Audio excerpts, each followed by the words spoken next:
पत्नी के घर छोड़कर चले जाने का दुख सहन न कर पाने के कारण एक व्यक्ति द्वारा आत्महत्या कर लेने का मामला सामने आया है। ये सनसनीखेज घटना राजगंज के मझियाली ग्राम पंचायत अंतर्गत बारोभीटा सरकार पाड़ा की है। मृतक का नाम विप्लव सरकार है।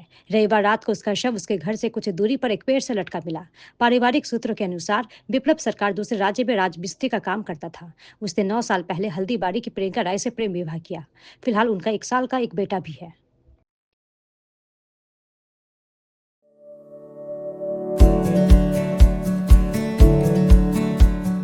Pamper, not just a hospital, but a mother.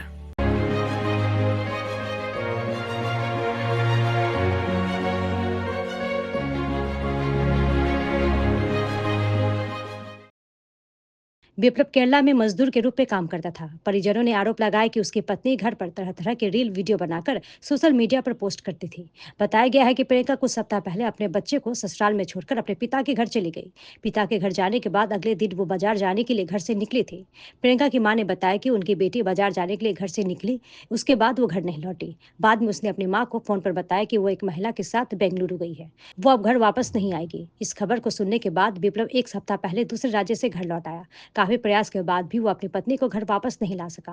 विप्लव कल रात करीब 8 बजे घर से बाहर गया। इसके बाद उसके परिवार के सदस्यों ने उसकी खोजबीन शुरू की। कुछ देर बाद उसका शव घर से कुछ दूरी पर एक पेड़ से लटका हुआ मिला। इस घटना से इलाके में मातम छा गया है। परिवार के सदस्यों का रो रो कर बुरा हाल है। सूचना मिलने पर राजगंज पुलिस मौके पर पहुंची और शव को बरामद किया। शव को आज पोस्टमार्टम के लिए जलपाईगुड़ी मेडिकल कॉलेज भेज दिया गया है। पुलिस पूरी घटना की जांच कर रही है। হয়েছে কি রাত্রিবেলা ও মানে থাকতে পারছে না, না থাকাতে চলে গেছে ওর মাসির ভাইয়ের বাড়িতে। ওখানে গিয়ে বলতেছে যে আমার মনটা ভালো লাগে না, আমি কি করব কি না করব। ওখান থেকে বাড়ি আসে আবার এখানে আসে বলছে আমার ভালো লাগে না, একদম ভালো না। ও তারপরে একবার দৌড়া চলে গেছে ওইদিকে, একবার নদীর ওইদিকে গিয়ে এরা কিন্তু পিছনে যাচ্ছে, আর ও গিয়ে একেবারে ওই গেঞ্জি দিয়ে ফাঁসি লাগাই দিয়েছে একটা কাটা গাছে। মানে ওই যে ওর বউটা যে ভাগে গেছে, ওর বউটা তো চলে গেছে দুবাই চলে গেছে। আমরা তো শুনতেছি দুবাই চলে গেছে, ব্যাঙ্গালোর দুবাই এরকম। তো এখন কথা হচ্ছে কি ওখানে বিক্রি বলে হয়ে গেছে, ওখান থেকে আসতে দিবে না। আর এদের বাড়ি থেকে চলে গেছে বাবা বাড়িতে, আর বাবা বাড়ি থেকে ওখান থেকে নিখোঁজ হয়ে গেছে। আমরা কিন্তু থানাতে আবার করছি, ডায়েরি দিয়েছিলাম কেরালাতে।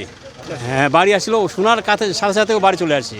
বাড়ি আসে দেখে নাই যখন, তখন কী করবে, তখন তো আর উপায় নেই।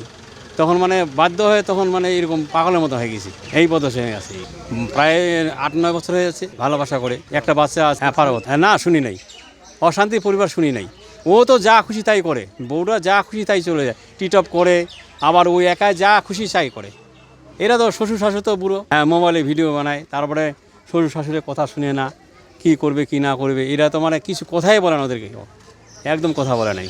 না, ওটা শুনছিলাম যে মহিলার সঙ্গে গেছে না ছেলের সঙ্গে গেছে, ওইটা কিন্তু আমরা ফাইনাল করতে পারি না, পরিষ্কার নাই। কেননা মহিলারা যদি নিয়ে যায় তাহলে ওখানে বিক্রি করে দেবে বা একেবারে টাকা পয়সা নিয়ে চলে আসবে। না, সেটা বলছি পুলিশকে, আমি এভাবে কইছি তো শুনেছি। হ্যাঁ, অভিযোগ করেছি। হ্যাঁ, মারা গেল, চিন্তা অল্প বয়সে। ওর বয়স কী হবে, 27-28 হবে। ছেলে একটা আছে, ছেলেটা খুব ভালো।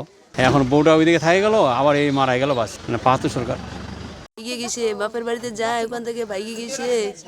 ভাইগে যে আমাকে কিছু বলে নাই। আর তখন ওর মা বলতেছে ফোনে, ওই যে তোমার বোমা ভাইগে গেছে। ওর মার সাথে যোগাযোগ হয়, আমার ছেলের সাথে যোগাযোগ নাই। এই যোগাযোগ না করে আমার ছেলেটা এইরকম করলো। স্যার, আমার ছেলের সাথে কিছু যোগাযোগ রাখে নাই, এই জন্য আমার ছেলে এরকম করলো। ওই তো এক ছেলে আমার, আর 2 মেয়ে, বাচ্চা একটা আছে। কইরারে ছেলে বয়স 8 বছর। কিচ্ছু বলেনি তো আমাদেরকে, না কিচ্ছু বলে নাই। আমি এখানে বসেছিলাম, ও বাইরে হয়ে চলে গেল, আমার সাথে কোথাও বলে না, না কিচ্ছু নাই, কিচ্ছু নাই। আমাদের টারি বাড়ি, আমার বাড়িতে কেচার ঝগড়া কিচ্ছু নাই, কিছু নেই। স্যার, গ্রামের লোক সবাই বলবে যা আমি কি করবো, কারণ কি নিয়ে বাঁচবো। যা ও বাবু রে, বাবু, ওই তো আমি কি বলবো, বাবু রে বলছে বেঙ্গলো গেছে মনে হয়। ওই যে বিটু আছে দেখেন।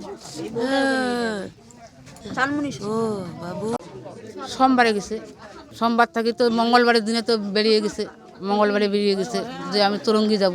তরঙ্গি থাকি তো তখন দেখি সারাদিন নাই, ফোন লাগাই নাই, ফোন ব্লক করে রাখিছি।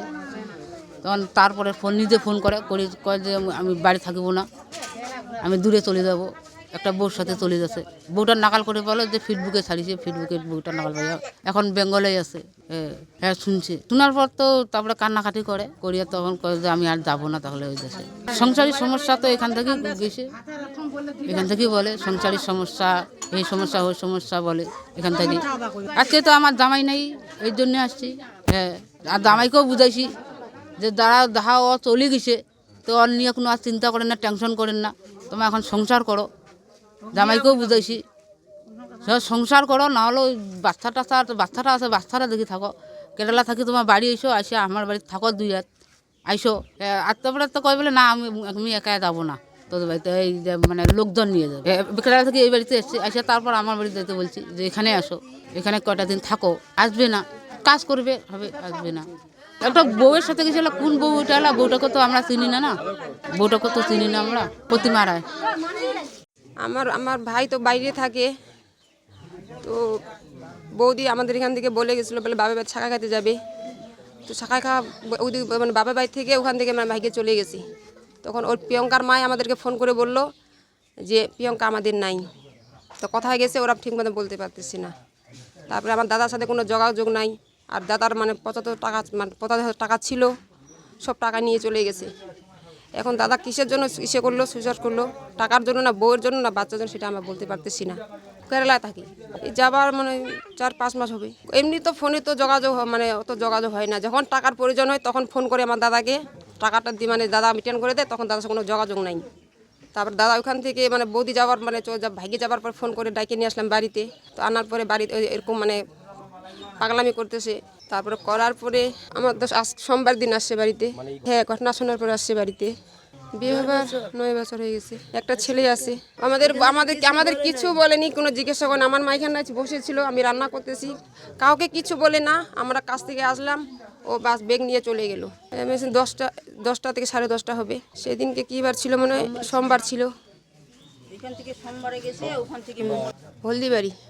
এখন জায়গাটার নাম কি, বেঙ্গালোর। হ্যাঁ, আমার সাথে ভিডিও আছে স্যার, একটা ভিডিও আছে। আর ইনি ওর মার সাথে যোগাযোগ হয়, ওর মার সাথে কথা বলে, রোজে কথা বলে। আমার দাদার সাথে কোনো যোগাযোগ নেই স্যার, কোনো যোগাযোগ নেই। আমার সাথে কথা বলে, আমার দাদা ভালোবাসা করে বিয়ে করছে। ও শান্তি কোনো স্যার না, ও আলাদা খাচ্ছে, আমরা আলাদা, ও আলাদা খাচ্ছে। ও নিজের মতো নিজে চলতেছে, আমার কেউ কিছু বলি না, বাড়ির লোক কিছু বলি না। ও নিজের মধ্যে ও নিজে চলে। দাদা টাকা পাঠায় দেয়, টাকা কাকে কাকে দেয় আমরা বলতে পারবো না। মানে কথা গেলে কাউকে কিছু জিজ্ঞাসা করে যায় না। এদিকে এসে কাজ করে, আট মিস্ত্রি কাজ করে কেরালায়। আমরা ওর মা ফোন করে বলছিল, তারপর আমার দাদাকে আমরা জানাইছিলাম যে তোর বউ নাই, চলে গেছে। তখন কিসের জন্য মারা গেলো সেটা তো বিপ্লব সরকার। বয়স কত? ওইদিকে একটা মসজিদ আছে, ওইদিকে দিছে। এই জায়গাটার নাম বড় ভিটা।